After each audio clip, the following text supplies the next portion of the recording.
আসসালামু আলাইকুম। আর্টিস্টিকা টিউটোরিয়ালে আপনাদের সবাইকে স্বাগত জানাচ্ছি। আমি আব্দুল আওয়াল। আজকের টিউটোরিয়ালে আমরা 5টি অন পেজ এসইও টেকনিক নিয়ে আলোচনা করব, যেগুলো আপনি যদি এর আগে অনুসরণ না করে থাকেন তাহলে এখন অনুসরণ করতে পারেন এবং আপনার র্যাঙ্কিংটি বুস্ট আপ করতে পারেন। আসুন শুরু করা যাক। প্রথম যে বিষয় নিয়ে আলোচনা করব সেটা হচ্ছে কন্টেন্ট হাব। হাব পেজের সংজ্ঞা অনুসারে a content hub is a curated collection of branded content related to a topic. এখানে কয়েকটা শব্দ একটু খেয়াল করুন। একটা হচ্ছে curated collection of a branded content, আর একটা হচ্ছে related to the topic. That means আপনার ওয়েবসাইটের যে কন্টেন্টগুলো আছে এবং সবগুলো কন্টেন্টের কথা বলা হয়নি, বলা হয়েছে ব্র্যান্ডেড কন্টেন্টগুলোকে, যেটা ওই টপিকের সাথে রিলেটেড, সেগুলো একটা নির্দিষ্ট জায়গায় কালেক্টেড করা বা নির্দিষ্ট জায়গায় সজ্জিত করাকে আমরা কন্টেন্ট হাব বলতে পারি। কন্টেন্ট হাবের সবচেয়ে ভালো উদাহরণ যদি দিতে যাই তাহলে আমরা দিতে পারি সেটা হচ্ছে ব্যাকলিংকোর এই এসইও মার্কেটিং হাব 2 এই ওয়েব পেজ। এখানে তিনি যেটা করেছেন সেটা হচ্ছে তার কন্টেন্টের সাথে রিলেটেড বা তার টপিকের সাথে রিলেটেড বা কোর্সের সাথে রিলেটেড সবগুলো লিঙ্ককে, সবগুলো ওয়েব পেজকে একসাথে লিঙ্ক আপ করে রেখেছেন একটা নির্দিষ্ট জায়গায়। তো এটাকেই বলতেছি আসলে আমরা কন্টেন্ট হাব। আপনার ক্ষেত্রে যে ঝামেলাটা হতে পারে সেটা হচ্ছে কি, আপনার আসলে এইভাবে তো কোর্স প্ল্যান না, কিংবা আপনার কন্টেন্টগুলো আসলে এই ধরনের স্ট্র্যাটেজিতে মেনটেন করা হয়নি।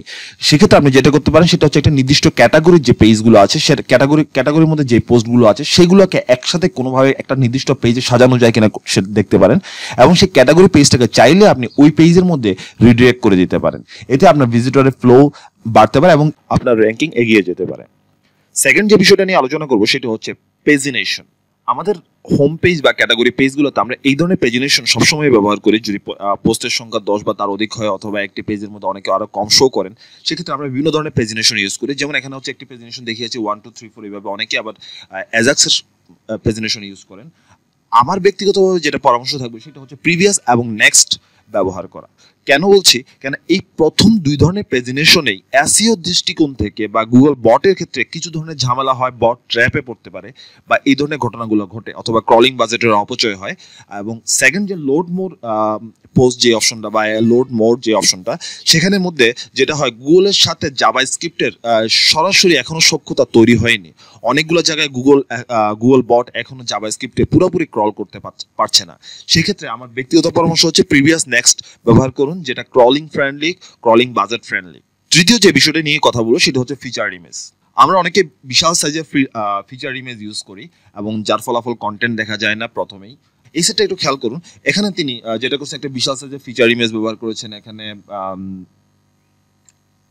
ব্যানার ইউজ করেছেন, এখানে লগো ইউজ করেছেন, এবং ফলাফল যেটা হচ্ছে সেটা হচ্ছে আমি পিসি থেকে বসেই আমি কন্টেন্ট কিন্তু দেখতে পাচ্ছি না। কন্টেন্ট শুরু হয়েছে এখান থেকে, are you looking for the best travel system of 2020।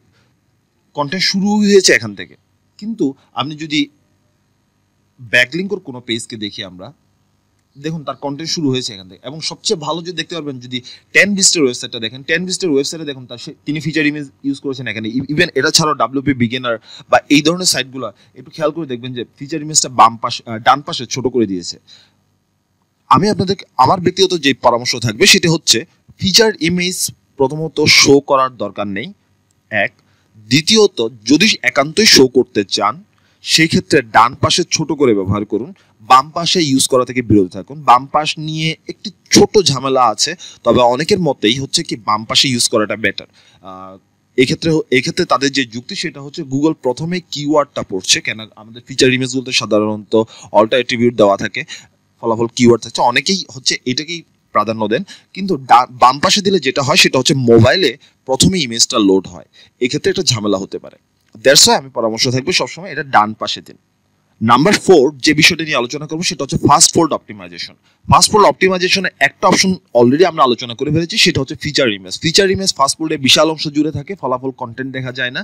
That's why Google সেটাকে পজিটিভলি নাও দেখতে পারে। সেকেন্ড যে অপশনগুলো আছে সেটার মধ্যে এই দুইটা সাইটের, যেমন আমি এখানে একটা সাইট, এই দুইটা সাইটের ব্যাকলিংকো, 10 বিস্ট এবং এখন হচ্ছে লিটল বেবি গিয়ার, এই তিনটা সাইটে একটু ডিফারেন্সটা দেখুন। তিনি হচ্ছে প্রথমে লগো ইউজ করেছেন এবং লগোর পরে এই পুরো জায়গাটা কমপ্লিটলি ফাঁকা। এরপরে হচ্ছে একটা এটা উনি আসলে কি দিয়েছেন জানি না, নিজে কিসের জন্য দিয়েছেন এটাও জানি না। এরপর হচ্ছে মেনু, এরপর হচ্ছে ওনার ব্রেড কাম, এরপরে ব্যানার, এখানে। কিন্তু একটু খেয়াল করে দেখুন তো এখানে কি আসলেই মানে কন্টেন্ট দেখা যাচ্ছে, কন্টেন্ট এখানে দেখা যাচ্ছে। কিন্তু 10 20 ক্ষেত্রে দেখুন একজন ইউজার ঢুকার সাথে সাথে আসলে তিনি কন্টেন্ট পড়তে পারবেন। আমি যদি এইভাবে দেখি, মোবাইল ভিউতে দেখি, তাহলে দেখুন ঢুকার সাথে সাথে তিনি কি কন্টেন্ট পড়তে পারছেন এবং কন্টেন্টের অনেকটুকু অংশ দেখা যাচ্ছে। কিন্তু এটার ক্ষেত্রে দেখুন অর্ধেকটা অংশ জুড়েই রয়েছে কি বিভিন্ন ছবি। এটাই হচ্ছে ফাস্ট ফোল্ড অপটিমাইজেশন। আপনাকে অপটিমাইজ করতে হবে এখানে মূলত যে জিনিসটা, সেটা হচ্ছে এই যে লগোটা, আপনার লগো এবং মেনু সম্ভব হলে এক লাইনে নিয়ে চলে আসুন। বিশ্বাস করুন আপনার র্যাঙ্কিং বুস্ট আপ হবেই এখানে। সেকেন্ড যে অপশনটা আছে সেটা হচ্ছে কি ফিচার ইমেজটা আপনি এত বড় করে দেখানোর দরকার নেই। ফিচার ইমেজ বাম পাশে ছোট করে, ডান পাশে ছোট করে দেখান, অথবা ফিচার ইমেজ পরবর্তীতে আপনি আলাদা ইমেজ হিসেবে দেন, আপাতত ডিসপ্লেতে ফিচার ইমেজ অফ রাখেন। ফলাফল হিসেবে আপনার ফাস্ট ফোল্ড যেমন অপটিমাইজেশন হবে এবং আপনি ওয়েব কোর ভাইটালসেও একটা ভালো পজিশনে থাকবেন। সর্বশেষ হচ্ছে এটা কন্টেন্ট রিলেটেড, আসলে অন পেজ এসইও বলা যায়। সেটা হচ্ছে আপনার আমরা যে কোনো কিওয়ার্ড দিয়ে সার্চ দিলে পিপল অলসো আস্ক নামে একটা অপশন দেখায়। আপনার কন্টেন্টের ভিতর চেষ্টা করুন পিপল অলসো আস্ক এই অপশন ইয়াগুলো যুক্ত করার জন্য। আর সেটা যুক্ত করার জন্য আমি যেটা ইউজ করি সেটা হচ্ছে usetopic.com পিপল অলসো আস্ক। আমি ওয়েবসাইটটা দেখাচ্ছি এখানে। এই ওয়েবসাইটের মধ্যে আপনি যদি যে কোনো কিওয়ার্ড দিয়ে সার্চ দেন তাহলে সে নিজেই এখানে বিভিন্ন ধরনের প্রশ্নগুলো দেখিয়ে দিবে এবং এই প্রশ্নগুলো চেষ্টা করুন যে আমরা কন্টেন্টের ভিতরে অ্যাড করার জন্য। বর্তমানে ভয়েস সার্চের পরিমাণ অনেক বেশি বেড়ে গিয়েছে, এটা আমরা সবাই জানি। ভয়েস সার্চের ক্ষেত্রে যেটা হয়, ইউজাররা সরাসরি ভয়েস টাইপিংয়ের মাধ্যমে প্রশ্নটা গুগল সার্চ বক্সে ইনপুট করেন এবং সেই যে প্রশ্নগুলো আসলে গুগল ক্যাপচার করে এবং সেগুলো এখানে পিপল অলসো আস্কের মধ্যে দেখায়। তাই আপনার কন্টেন্টের মধ্যে এই পিপল অলসো আস্ক গুলো অ্যাড করতে পারেন। আজকে এই পর্যন্তই, ধন্যবাদ সবাইকে।